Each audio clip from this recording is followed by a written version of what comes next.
Sejam bem-vindos a mais uma edição do podcast do Santicast, né? O seu podcast do Colégio Santana. E como sempre, nós vamos ter aquele assunto, vamos conversar descontraidamente, vamos aprender, e isso é muito bom. Como sempre, a gente traz grandes convidados e grandes assuntos para que a gente possa debater. Então, você que está em casa, você vai acompanhar agora o nosso podcast. Então, hoje, nós estamos aqui com o Dr. Alain Henrique. Seja bem-vindo ao nosso podcast. Estamos também com a Narinha, né? E com a nossa psicóloga, doutora Juliana. E, como sempre, a gente sempre escolhe alguém para falar um pouco do nosso convidado. Convidando a Narinha para falar um pouco, ou desculpa, a Juliana para fazer aqui uma acolhida, né, ao nosso convidado. Em primeiro lugar, seja bem-vindo, Alain. Obrigado. É um prazer tê-lo conosco. Vou fazer uma breve apresentação do nosso convidado. O Alain é formado em administração pela Universidade Estadual do Ceará, é mestre em administração pela Murray University, é especialista com 5 pós-graduações, 3 na área de gestão e 2 em psicanálise. Destaque para a especialização mais recente em psicanálise e autismo, foco de seus estudos atuais sobre o TEA. Autor dos livros Manual Antipânico da Adolescência Autista e Não Era Eu, ambos com temática sobre neurodivergência. É mentor e palestrante que prefere deixar de lado os termos difíceis para trazer informações de forma humana, clara e bem-humorada. Além disso, é pai dos nossos alunos Levi Oxotorena e Thaís Oxotorena. No Instagram, o Alain está com @alan.oxotorena. Então, muito bem. Então, foi muito bom saber aqui que você gosta de expor esses assuntos de forma bem-humorada também, não é? Descontraída. Eu acho que isso é importante quando a gente passa informação, porque se a gente dá uma informação muito intelectualizada, talvez a gente não vai conseguir atingir. Então, eu gostaria que você se apresentasse um pouco, né? Primeiro como pai de aluno, né? Seja bem-vindo ao nosso podcast. Bom, muito obrigado pelo convite, né? Olá a todos. Para mim é uma grata surpresa o convite. A gente é um pouquinho nessa relação de pai, de alunos. A gente não pensa nunca como convidado, como participar ativamente da escola, mas é um prazer estar aqui com todos vocês e espero realmente poder contribuir.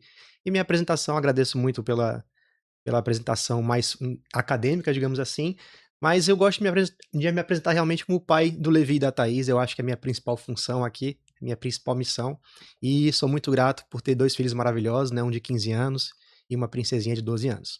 Que bom. Eu gostaria que a Narinha falasse um pouco do núcleo que ela participa, que ela está à frente aqui. Narinha, o que é esse núcleo para a escola? Boa tarde, bem-vindo, Alain. Eu, Juliana, né, e nossa assistente social, Yara, fazemos parte do Núcleo Socioemocional e de Educação Inclusiva, né? Esse núcleo é formado por nós 3, cada uma em seu setor, certo? Juliana no setor de psicologia e eu estou aqui representando o setor de Educação Inclusiva da escola. Faço parte do atendimento educacional especializado, né, que é conhecido como o AEE, onde lá atendemos crianças neurodivergentes. Que bom, vocês estão vendo aí que é uma missão bem interessante, né? A gente que trabalha aqui, a gente vê o carinho que elas, né, esse núcleo tem por essas crianças, né? Que na verdade a impressão que a gente tem é como se fossem os filhos delas, porque elas cuidam com tanto carinho, elas reivindicam tantas coisas boas, né, para essas crianças. Então a gente vê esse carinho de vocês. O nosso tema hoje vai ser sobre conscientização do transtorno espectro autista, né? É importante. Mas eu gostaria de falar com o Alain, eu queria que ele falasse um pouco dos 2 filhos seu, né? Que é o Levi E a Thaís. e a Thaís, tá aqui, Levi e Thaís. Como é que eles são? Conta pra gente um pouco. Difícil falar dos filhos da gente, que a gente fala só coisa boa, né? Ainda mais na frente da turma aqui. É verdade. Mas realmente são 2 bênçãos que eu tenho, né? Porque eu digo muito assim, inclusive já falando da minha questão como autor dos meus livros, eu escrevo muito por conta deles, eu escrevo muito sobre os meus aprendizados com eles, e digo que nos últimos anos a minha vida tem sido realmente focada nesse crescimento mútuo, né? como eu sou pai solo nos últimos 6 anos, né? Eu me tornei viúvo em 2020, e desde então eu tenho essa missão de cuidar deles dois sozinho. E isso tem me engrandecido muito como pessoa, como ser humano. Eu tenho cada vez mais, como eu falei, como a Juliana apresentou em meu currículo, eu tenho tentado me aprofundar muito na temática, né? Nessa questão do conhecimento da mente humana, especialmente na questão do autismo. Não para me tornar um intelectual ou um professor ou falar de uma forma arrogante, né? Que de forma alguma é minha intenção. Na verdade, é compreender cada vez mais o meu filho e poder, através da ajuda que eu dou a ele, ajudar outras pessoas. Eu acho que essa é a minha principal função hoje em dia.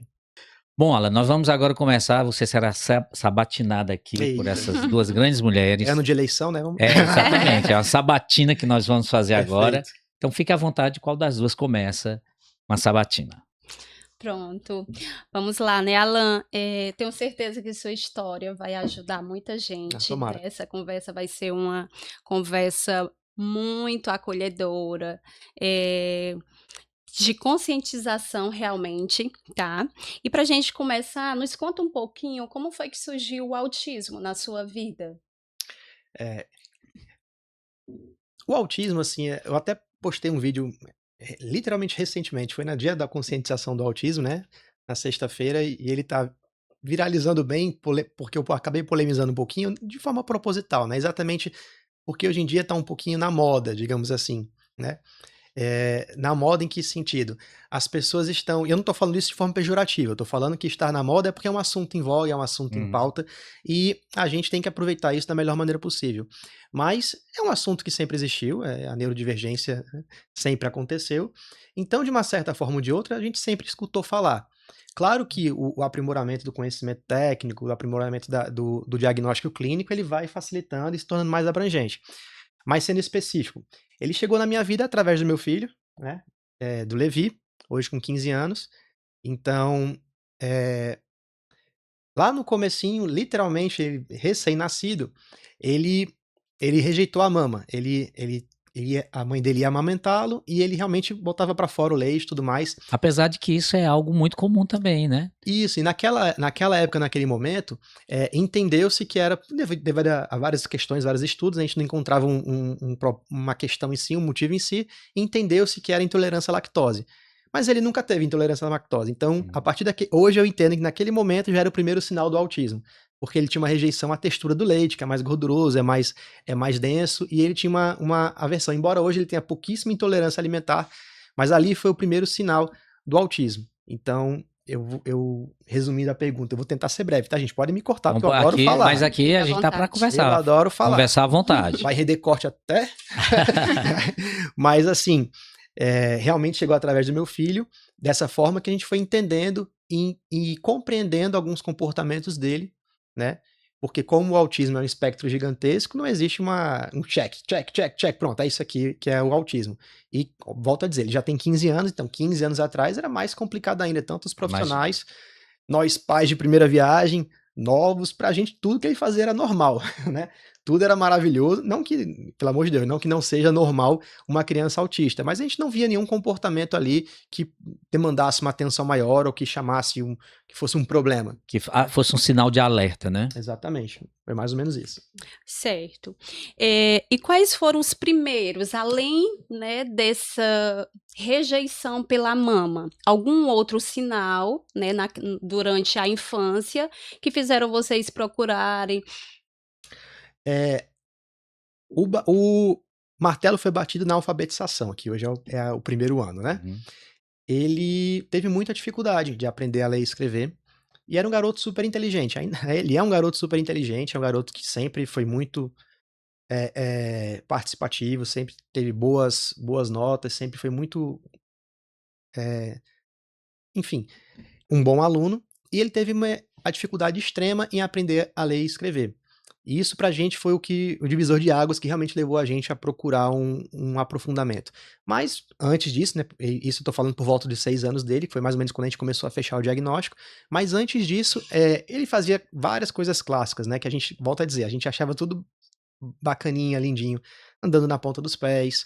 Ele tinha uma característica que é muito marcante dele, que hoje eu entendo que é a Ih, esqueci o nome técnico, a gente falou que não ia ser formal demais, aí, Não, pode ficar à vontade. gente. ecolalia, pronto, ecolalia. Ecolalia. Ele repetia muito os personagens de desenho, de filmes que ele gostava, então ele assistia um desenho e ficava o resto do dia imitando aquele personagem. Eu achava lindo, né?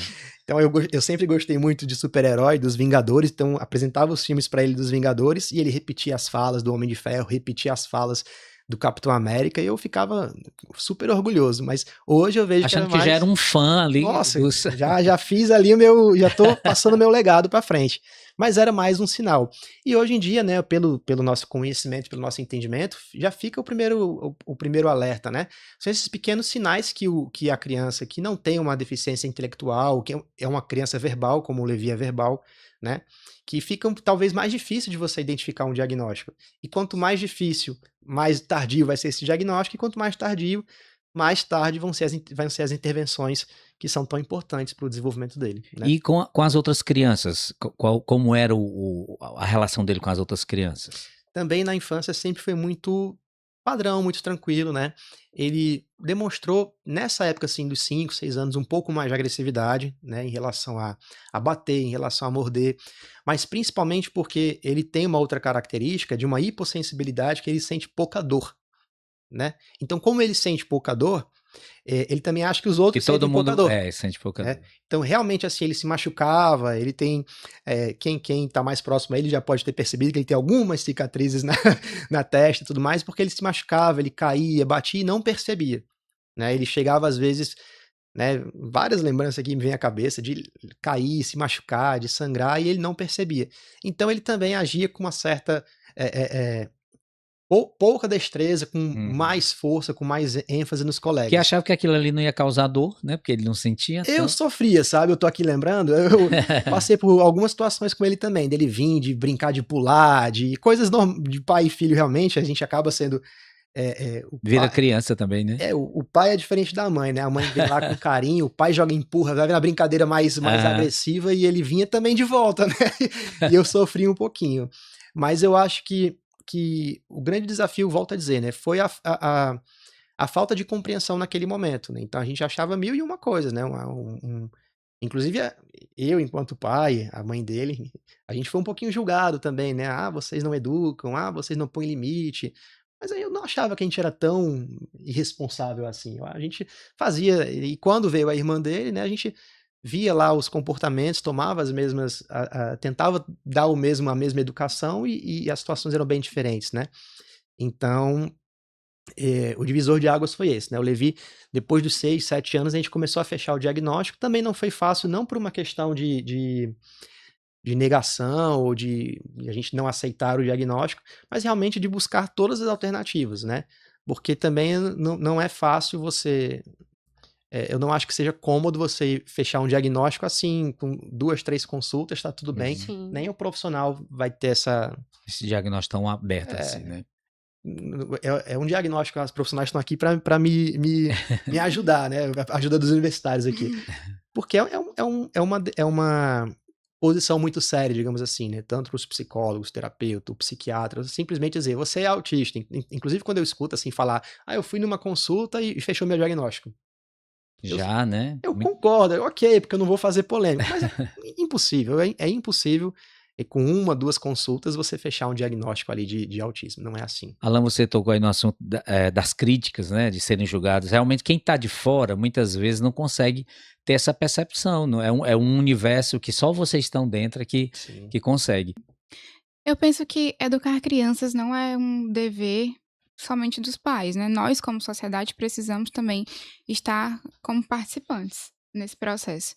E, inclusive, quando você vê, por exemplo, uma criança em crise num supermercado, numa pracinha, você precisa ter essa empatia de perceber que é só uma criança, né?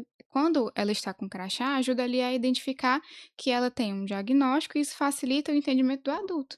Mas para a criança isso não muda nada. Ela está só sendo criança, né? Então isso ajuda a explicar para o adulto os processos da criança.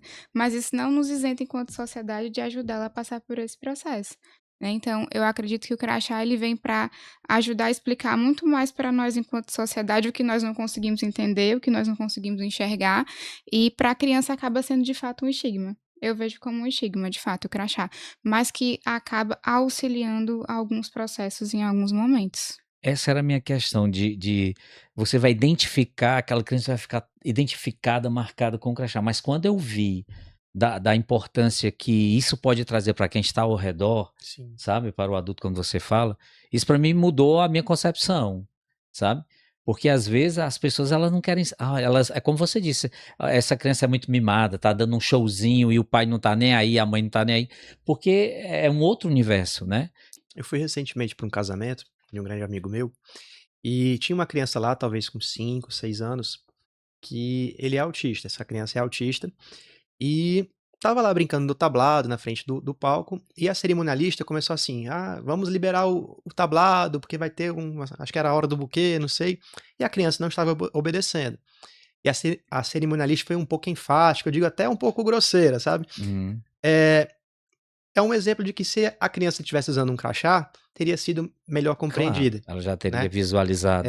Então eu sou muito a favor do uso do crachá quando ele tem uma real necessidade, né, especialmente com crianças, porque a criança, ela já é criança por natureza, e algumas situações, alguns comportamentos da criança autista em particular, precisam ser melhor compreendidos, precisam ser melhor, e o suporte vai ser diferente, o apoio que aquelas pessoas vão dar vai ser diferente. Eu sou um pouco crítico do crachá, especialmente por adultos, né, quando querem, se diferenciar por conta disso. Eu acho que Tem algum benefício até, né. eu acho que no fundo nós somos todos iguais. Então, se o crachá vai lhe trazer um real suporte, vai lhe dar mais segurança, vai lhe dar um conforto naquele momento, seja você adulto ou criança, 100%. Se não for esse o propósito, A Juliana deve ter algumas perguntas, algumas sabatinas. Vamos lá, Juliana, já fez alguma pergunta aí?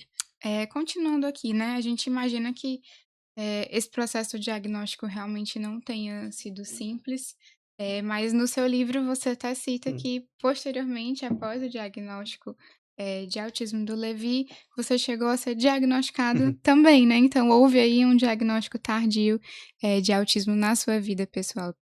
Você poderia falar um pouquinho também sobre isso? claro. Eh, uma outra colega mais distante, assim, minha, mora até no Rio Grande do Sul hoje, ela recentemente veio me perguntar sobre essa busca do diagnóstico, né, porque ela estava querendo buscar para ela. E ela perguntou a minha opinião. Então eu vou dizer por que que eu busquei o diagnóstico, né. Na verdade eu não busquei, assim, quanto mais eu estudava, quanto mais eu lia, quanto mais eu pesquisava sobre o meu filho, mais eu encontrava respostas para perguntas que sempre me seguiram, na minha vida inteira, né. Algumas questões muito pessoais, assim, especialmente da minha leitura que eu faço da sociedade, da minha leitura que eu faço das interações sociais. A velha questão de você se sentir diferente, a velha questão de você, parecer que algumas coisas são muito mais complicadas para você do que para outras pessoas, né. Então, vai fazer alguma diferença hoje na minha vida, aos 43 anos, saber ou não que eu sou autista? Vou dizer o que que faz diferença, né. Hoje eu me respeito mais. Eu não uso isso como agora todos me aceitem, agora eu posso fazer o que eu quiser. E foi isso que eu falei para ela. Se você quer encontrar uma resposta para dúvidas que lhe seguem desde a infância, procure o diagnóstico. Eu acho que essa é a grande vantagem. E foi o que eu fiz, né? Eu tinha na minha, na minha cabeça, cara, isso aqui vai explicar muita coisa, vai explicar isso, vai explicar aquilo, vai explicar aquilo outro. E procurei os profissionais corretos, né? Eu já era acompanhado por um psiquiatra, um grande profissional, já fazia terapia e por algumas questões pessoais, e hoje eu entendo que essas questões pessoais, elas não eram causa, elas eram consequência, né. Elas eram consequência exatamente do autismo e de algumas características que eu tenho. Então isso para mim foi muito importante, de eu aceitar ser do jeito que eu sou, de eu entender por que que eu sou dessa maneira, e isso me deu um conforto muito maior, me deu uma tranquilidade muito maior nesse sentido, de autodescoberta, de autopercepção, e a partir disso aqui, o que que eu não posso ser? Não vou mais me importar com isso. Mas o que que eu posso ser dentro desse cenário? E é isso que eu foco hoje em dia. Então assim, aqui é uma pergunta de uma pessoa leiga, né. Então ela vai ter um autismo mais, lento, outro mais severo. Eu queria que vocês fossem classificando para quem está assistindo a gente possa entender isso, porque as pessoas estão ouvindo você falando, estão dizendo assim: "O Alan, ele? Não acredito", né. Então assim, para que a gente entenda essa questão de como ele vai se desenvolvendo. É. O autismo, eu diria assim que, isso é literário, né, literário eu acho, tá na literatura. Eh, Tem que haver prejuízo, né, não é porque você: "Ah, eu não gosto de falar em público", é autista, não é isso, né. Eu tenho uma característica só um exemplo, né, eu tenho uma característica muito que eu sempre tive, que é o olfato. O meu olfato, ele era engraçado, é tão assim que eu perdi meu olfato na Covid. Na época da pandemia, eu peguei Covid algumas vezes e acabei perdendo meu olfato praticamente 100%. Mas antes de eu perder meu olfato, eu tinha, assim, problemas seríssimos de ir no supermercado, né. Eu ia no Quando eu era criança, eu lembro muito, meu pai ia abastecer o carro e eu passava mal no posto de gasolina com o cheiro da gasolina. "Ah, mas, alguém pode estar assistindo a gente, eu também não gosto de cheiro forte". Não é uma questão de você sentir o cheiro forte, é uma questão, assim, de realmente você querer ir embora dali, desaparecer, que todo o teu corpo tá reagindo e você tá entrando, você sente que você tá Em precisando pânico, ir né? embora dali. Então, assim, é um prejuízo, né. Eu não conseguia fazer coisas típicas como entrar num açougue para comprar. Eu não vou dizer que eu nunca entrei não, porque nunca é muito tempo, né, mas eu nunca entrei num açougue para comprar carne, porque eu não consigo, eu tinha assim, é um prejuízo, né. "Ah, porque você não consegue entrar no açougue, você é autista?". Não, tô dando um exemplo de um prejuízo que é causado na minha vida por conta do autismo. E isso, eh eh, se remete também especialmente eu acho que um padrão no autismo, que são as questões de interação social, a dificuldade. É claro que com a vivência, com o amadurecimento, a gente vai criando ferramentas, a gente vai criando, ferramentas próprias, particulares, estratégias para poder estar aqui num momento como esse, conversando com Uhum. vocês. Fiz meu ritual em casa que eu não falo para ninguém como é que é, né. Então a gente vai descobrindo caminhos e alternativas para poder ter uma melhor qualidade de vida, para poder estar bem em sociedade, porque não é que a sociedade não possa se moldar, mas eu não posso ficar esperando que o mundo se molde a minha pessoa, né? Ninguém pode esperar isso. A gente tem que tentar ao máximo buscar empatia, obviamente, mas buscar participar, buscar realmente espaços e locais que nos aceitem como a gente é. Você tocou num ponto que eu achei muito interessante e agora nasceu aqui a curiosidade. Como foi que vocês passaram a pandemia, né? Principalmente com ele?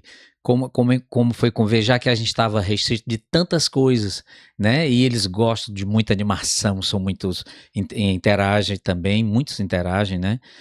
Como foi passar a pandemia com um filho autista?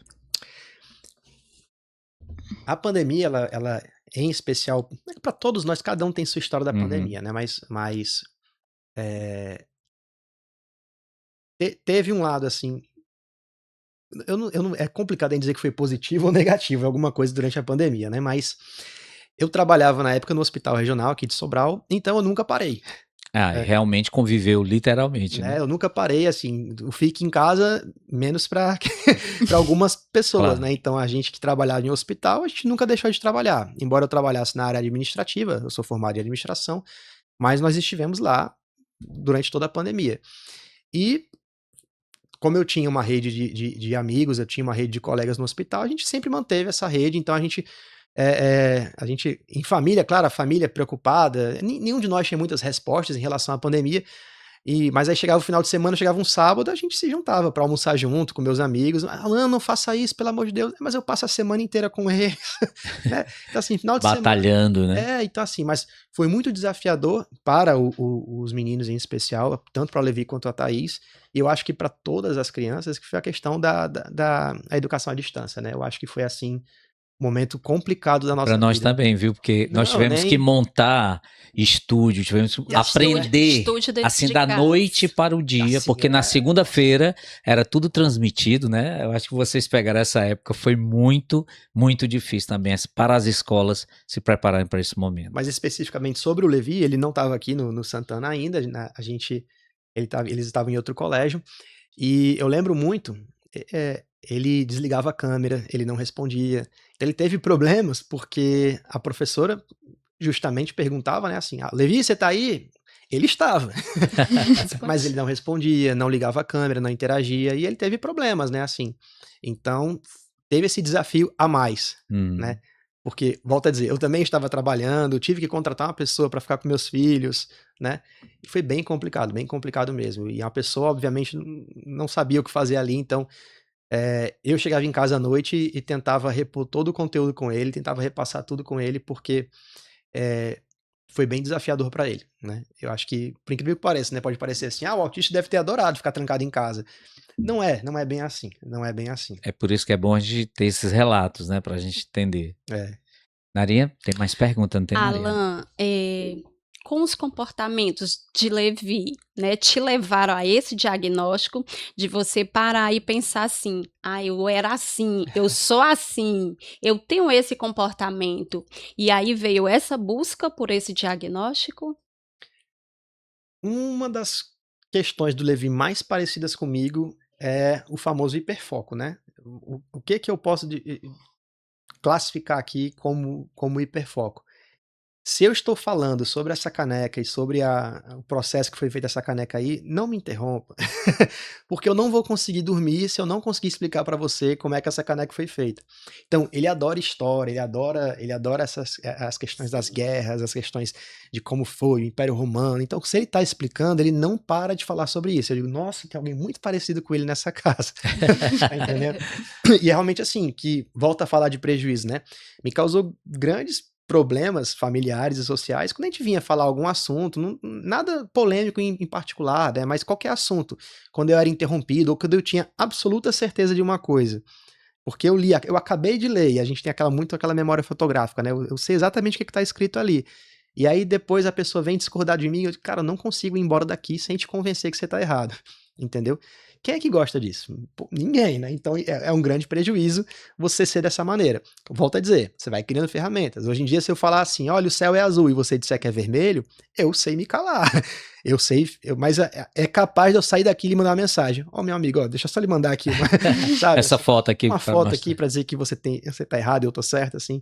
Isso era uma característica muito forte do Levi, que volta a dizer, a gente tem que aprender a utilizar essas características, ela pode ser um grande problema, um grande desafio, mas tentar fazer disso uma coisa boa, tentar fazer disso, o que eu posso explorar disso positivamente, o que eu posso fazer com que o Levi se destaque. Então, hoje ele está no ensino médio, né, na primeira série, e ele está interagindo muito bem, já elogiando aqui, no professor de história, o professor de sociologia dele, ele está gostando muito, ele conversa muito nas aulas e ajuda os demais a ter mais dinâmica no conteúdo, porque eu também já dei aula em alguns momentos, em faculdade e tudo mais, e eu sei que é chato, às vezes você tá lá durante 50 minutos e todo mundo olhando pro tempo, né, os alunos não participando, então ele estava participando, ele está interagindo, eu acho que ajuda de alguma forma os outros colegas, então eu tento fazer com que ele faça isso, faça isso, converse, se você gosta desse assunto, se destaque.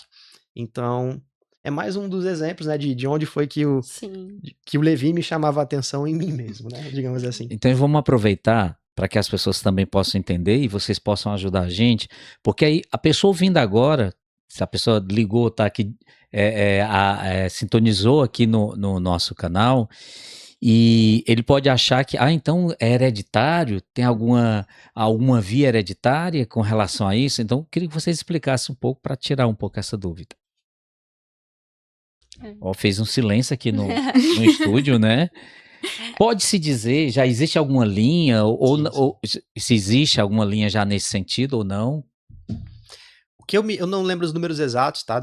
Vocês depois podem, por favor, me completar, mas ele é uma condição genética, ele vem preferencialmente na hereditariedade masculina do pai, né? Isso não quer dizer que o pai se a criança é autista, obrigatoriamente o pai vai ser autista, não é isso, mas é um fator genético, uma questão que vem no nascimento, ou seja, nasce com a pessoa, uma mutação genética, que ainda não existe uma explicação, como existe, por exemplo, para a síndrome de Down. A gente sabe que a síndrome de Down é a trissomia do cromossomo, no autismo não existe essa questão, mas sabe-se que é genético, não é porque a pessoa tomou vacina, não é porque a pessoa comeu... É porque aparece de tudo, gente. Não é porque a pessoa comeu Cheetos hoje de manhã que virou autista, não é isso.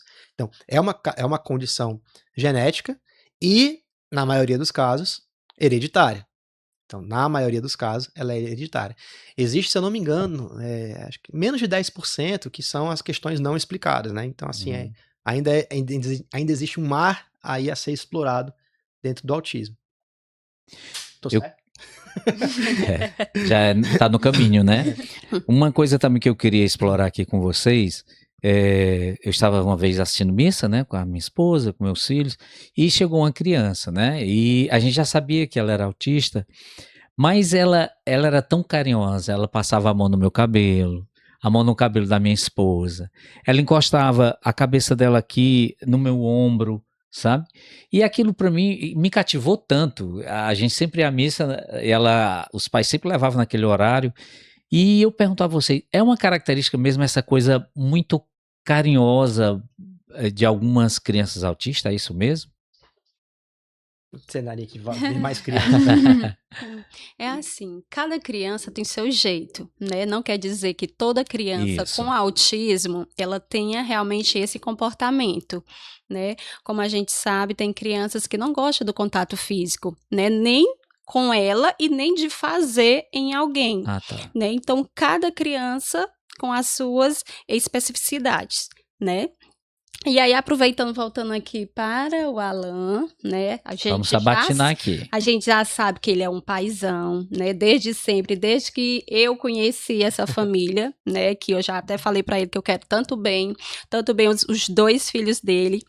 E assim, gostaria de saber, Alan, se após, né, esse diagnóstico, não somente do Levi, o seu também, né, de se entender, né, no espectro, se mudou alguma coisa na relação entre vocês. Se algo mudou, o quê? Conta pra gente. Eu acho que o que mudou foi muito mais a questão de. Talvez a aproximação ela se tornou muito maior, né? Porque existe uma questão muito grande aí em relação ao Levi e à Thaís, né? Pra mim, enquanto pai. Sei. Todo pai de mais de um filho tem que ter muito cuidado em não tratar diferente os diferentes, embora os diferentes devam sempre ser tratados Verdade. diferentes. Mas em que sentido que eu tô falando? O Levi é um garoto que demanda muita atenção, né? Ele tem algumas terapias por semana, inclusive aqui no colégio, que eu admiro demais, valorizo muito. Ele tem algumas necessidades de atenção, algumas necessidades de ser ouvido, de falar, que a Thaís não tem. Então, em vários momentos, ela reclama, ela questiona, né? Que eu dou mais atenção a um do que a outro. Então, esse é o meu equilíbrio e o meu desafio. Eu acho que todo pai e mãe de autista tem um grande ponto de interrogação dentro de si. Meu filho vai ser autônomo? Meu filho vai ser independente? Né? Acho que quase todos têm essa sensação de deixar, né? Vai ter que caminhar, porque não vai viver eternamente alguém ali. Isso. E isso tem muitas pessoas que a gente vê na internet falam muito sobre isso, né? E já vi vários pais emocionados falando coisas horríveis, entre aspas, assim, horríveis no sentido de constatação, né? Assim, Uhum, eu prefiro que ele vá antes, entendeu? Algumas coisas uhum. assim, bem mais pesadas, mais profundas. Mas não indo por esse caminho, tentando ser um pouco mais leve aqui no nosso podcast, o que eu vejo muito em relação ao Levi? Se ele precisar ficar comigo para todo sempre, digamos assim, eu estou preparado para isso. Mas eu estou preparando para que ele não precise, né? Há alguns anos atrás ele não sabia amarrar o sapato, né? E hoje ele faz quase tudo sozinho. Tem a independência, né? Isso. Foi ontem, né?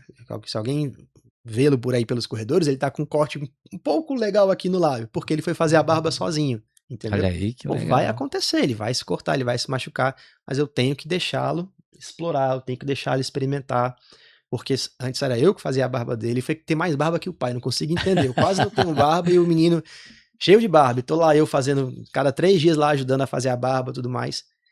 Então, eu acho que eu me perdi um pouco na pergunta, na resposta, mas... Mas você sabe o que foi? Essa pergunta da Narinha, eu que estou aqui de frente a você, eu senti que você se emocionou com essa pergunta. Você ficou emocionado. Quem tá assistindo não percebe, mas a gente tá aqui, deu para perceber. Olha, quando eu fui convidado, a meu grande desafio era esse, assim, porque você falar de si, se eu fosse falar só de mim aqui, eu estaria mais preparado. Mas quando a gente fala de filhos, é sempre mais desafiador, né? E a gente sempre tem muitas perguntas, muitas questões.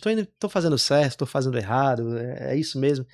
É muito difícil você... É porque não existe um manual, né? Não existe. Não tem um manual. Você falou, né? Cada criança é de um jeito, cada criança, ainda mais no autismo, ainda mais dentro de um espectro tão diverso. Eu acho assim, a gente sempre tenta acertar, e uma frase que eu gosto muito que é aquela que é assim, como eu falei aqui no começo, né, tudo falava: "Ah, o amor, o amor". O amor faz você ficar, né. O amor é que faz você aceitar o Permanecer. desafio, né. E as estratégias, caminhos, conhecimento é o que faz você realmente progredir. Então a gente tenta ir muito por esse caminho e para mim, isso aqui é uma via de mão dupla, né, espero estar contribuindo, mas vocês também estão me ajudando muito, tanto no meu desenvolvimento aqui de poder falar, de me expressar melhor, quanto também de aprender com todos vocês, né, e com todo mundo que está nos assistindo. Tenho certeza que depois vai ter muita gente comentando, falando e Com espero certeza. realmente que seja um aprendizado mútuo. Uma coisa interessante, Alan, é que assim, lhe conhecendo um pouco mais hoje, né? E vou ler os livros, viu? Porque Obrigado. eu gosto muito de ler. Eu tenho a impressão que a palavra-chave para você é desafios, né? Porque assim, foram muitos desafios. Eu gostaria de saber de você como foi essa questão do luto na vida dele, né? E como é que você lidou com isso? Eu sei que a Thaís também, mas do Levi talvez é um pouco mais diferente. Então eu queria saber como é que foi. É. Para o Levi realmente foi muito intenso, né, até por uma questão própria do autismo, que é essa questão da desregulação sensorial, essa dificuldade que tem de regular as emoções, já é uma coisa natural, né, e eu tenho um colega meu médico que ele falava muito assim, né, na época que a mãe dele faleceu. Aí eu tentando levar por um caminho: "Ah, normal, as pessoas morrem, acontece". Ele fala: "Cara, é normal com 90 anos e a gente ainda sofre, né". É verdade. Então, assim, como a mãe dele faleceu muito nova, né, aos 36, foi um choque para todo mundo e ele realmente, assim, a palavra mais correta que eu posso usar é afundou, ele afundou completamente. Ele passava literalmente, assim, uma tarde inteira, horas dentro de um armário, trancado, eu deixava comida ali fora e falava: "Ó, tá aqui a comida", ele não respondia. Então, assim, foi um momento bem, bem, bem complicado mesmo, né. Que se não fossem realmente os profissionais que nos ajudavam na época, eu não sei se eu tinha conseguido sozinho, até porque eu também precisei de muita ajuda, Com muito certeza. suporte. E a Thaís eu acho que a demorou um pouquinho mais, ela era muito novinha, ela tinha 5, quase 6, ela ia completar 6 aninhos, então ela ainda tinha pouca compreensão Do que estava do que estava acontecendo. acontecendo. Então, lá para os 9, 10 anos é que ela começou a demandar mais atenção, né. E, de certa forma, foi bom nesse sentido, porque eu pude ali equilibrar, né. Então, quando o Levi já estava melhor, mais equilibrado, a Thaís demandou mais atenção e eu pude me dedicar mais a ela. Eu acho que o luto ele é um desafio para todos nós, eu acho que quando a gente Sim. perde um avô, um pai, né, todos nós, todo mundo tem a sua história de vida e todo mundo já passou por uma situação de luto mais próxima ou mais distante, então sabe muito bem do que eu estou falando, né. Dentro do espectro autista, eu acho que a diferença é essa, é a questão realmente de não conseguir regular as emoções de uma maneira correta. Eu, por exemplo, no meu caso, foi a negação, né, eu passei, embora sejam as fases padrões aí do luto, mas a minha negação durou muito tempo. Eu Foi. não conseguia processar, até volto a dizer, foi na época da pandemia, então eu estava trabalhando e tudo mais, e para mim os primeiros 6 meses era como se nada tivesse acontecido. E isso foi péssimo para mim, porque veio de uma maneira muito forte tudo depois, né. Mas foi bom por um lado, porque eu pude dar atenção aos meus filhos durante esse primeiro momento, né, e hoje felizmente com muito apoio, com muita, eh, nem sei explicar muito o que, né, talvez realmente uma força maior do que nós, a gente conseguiu dar a volta por cima e felizmente hoje nós somos uma família, dentro dessa estrutura de 3 e um cachorrinho. Ah, tá. Ah, esse algo mais pode ter sido muita gente orando, pedindo por Eu você, não tenho né. dúvida. Tem uma pessoa em especial que vai assistir aqui, que é a minha sogra, que Opa! aí eu não tenho dúvida de que ela orou bastante. Foi, né. É, Essa rede de apoio também passa por isso, né. sim. Essa questão de rezar, de orar, de interceder, para que as coisas voltem para os seus lugares. Olha, desculpa interromper, mas eu vim pra cá na intenção de não citar nomes, porque eu acho a gente acaba esquecendo alguém e pode ser deselegante, né. Mas eu não posso deixar de agradecer ao padre Ítalo, né, daqui do colégio. Ele foi um grande amigo em muitos momentos. E o padre Fábio, que hoje está na Meruoca, né, o Ah, padre mas também, meu irmão, você está citando 2 grandes sacerdotes que têm padre um é, coração gigante. padre Fábio Padre batizou minha filha, batizou a Thaís, né. o Estive Padre com ele Fábio é agora um sábado passado, fui lá na Meruoca visitá-lo, então assim, dentro dessa questão religiosa, são duas pessoas, 2 padres, assim, que estiveram muito presentes longe ou perto, estiveram muito presentes na nossa vida. O Padre Fábio já foi capelão daqui, né? Uhum. E o Padre Ítalo é atualmente o capelão daqui. Então, você tá bem guardado, Bem viu? assessorado, né? Bem assessorado. Que bom, Bem que bom. assessorado. Naria, tem mais alguma pergunta? Comigo, não. Eu tenho. Vamos lá, por A favor. gente comentou aqui em alguns momentos sobre a importância da escola, né, para a experiência do Levi enquanto ser humano, né, para o desenvolvimento pessoal dele. Você, inclusive, elogiou em alguns momentos alguns professores, né, acredito que foi de Sociologia e o de História. De História. Foi? Oh, meu Deus, Com mas certeza tem um é monte Júlio legal, viu, César. pessoal? Tem um monte legal. Mas é Vamos porque é ficar pela com ciúme, não. identificação, né, do Levi, Claro, ele é a se identifica com identificação, eles, né? né. Mas puxando esse gancho, eu queria saber para você, enquanto pai, né, enquanto família, o que você observa, como que os professores podem contribuir, né, como que eles podem compreender melhor, né, uma criança com autismo, um adolescente com autismo? Acho que primeiro não vou perder a oportunidade de agradecer à escola por essa abertura. Eu acho que o que me cativou aqui no Colégio Santana, e falo isso de coração, sem nenhum interesse paralelo, é realmente ser ouvido enquanto pai, né? Ninguém chegou pra mim, né? A gente faz assim, a receita é essa, você aceita sim ou não, né? Sempre foi me dada a abertura. Olha, nós entendemos que o caminho é esse, nós entendemos que a melhor estratégia é essa, e você, o que que você acha? Então eu sempre fui ouvido, eu sempre fui escutado. O Levi sempre foi escutado. Então eu acho que é por isso que a gente se sente tão bem acolhido aqui.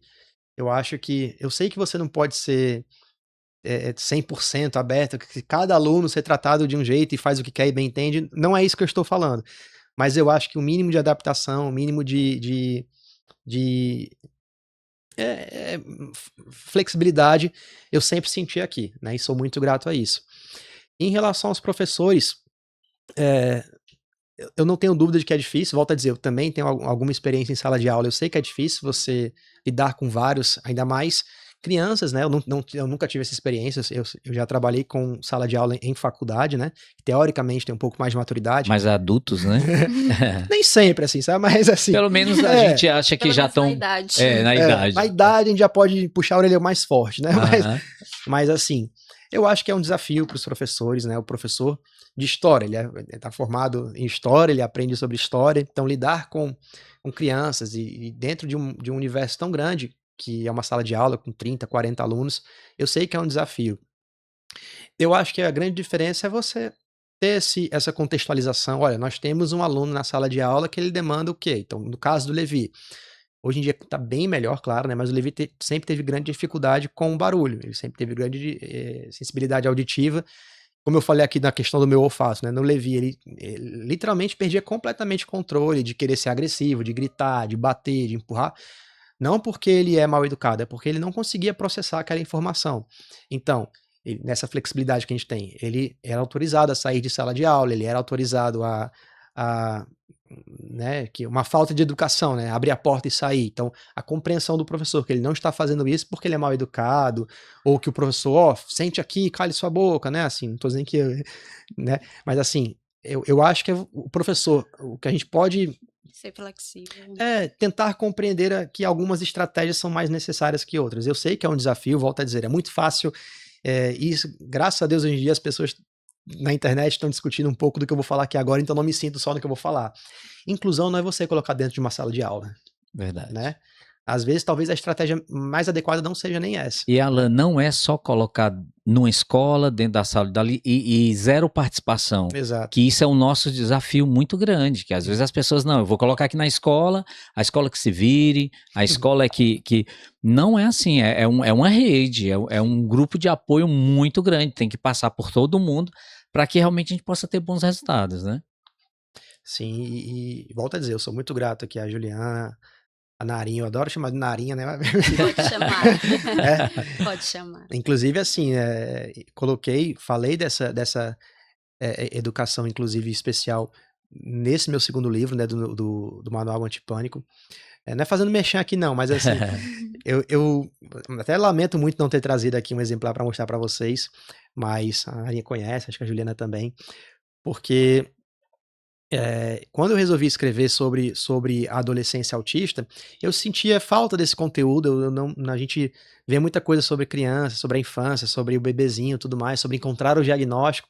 Beleza, mas ele cresce, né? Ele faz 12, 13, 14 anos. E aí? Vai virar adolescente. Isso, e aí eu comecei a pesquisar, comecei a estudar e, rapaz, eu comecei a escrever. E começava a escrever, comecei...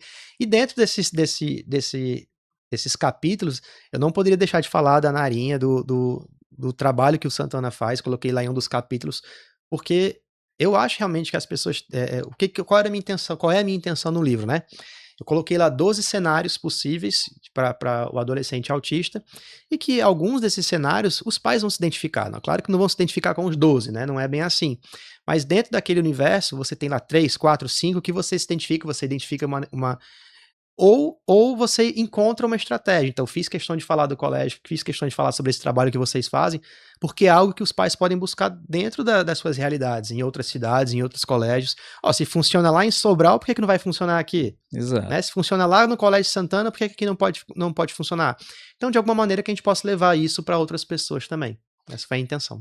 Ok, nós estamos chegando ao final do nosso podcast. Eu gostaria de ouvir as duas a fala final para que a gente possa encerrar e depois a gente passa para o Alan. Eu me sinto honrada, né, em ter essa participação aí no livro do Alan, né, e só agradecer, né, espero que esse podcast chegue a muitas casas, Claro. né, a muitas famílias, né, que o nosso intuito aqui é que realmente haja respeito, empatia, né, por essas crianças e todas as crianças neurodivergentes.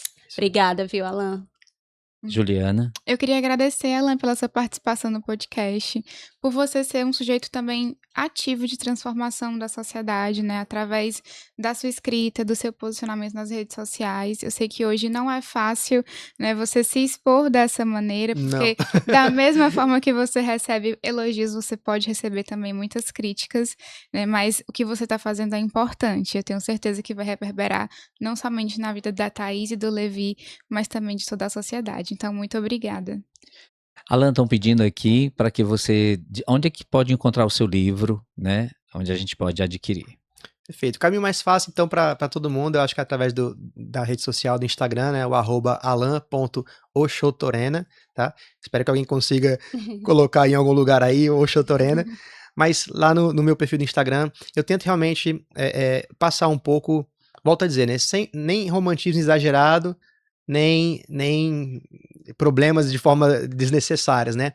A gente tenta mostrar um dia a dia de uma família atípica como a nossa, de uma maneira positiva e propositiva, para que as pessoas realmente, volto a dizer, busquem autonomia, busquem amadurecimento, busquem contribuir de alguma forma com a sociedade. Eu acho que todos nós temos maneiras diferentes de contribuir, e espero realmente, já agradecendo essa oportunidade aqui, né? Espero realmente que a gente possa acrescentar um pouquinho na vida das pessoas, e que canal bacana que a gente tem aqui agora no Colégio Santana para que a gente chegue a mais e mais pessoas. Então, muito obrigado aí por esse espaço, viu?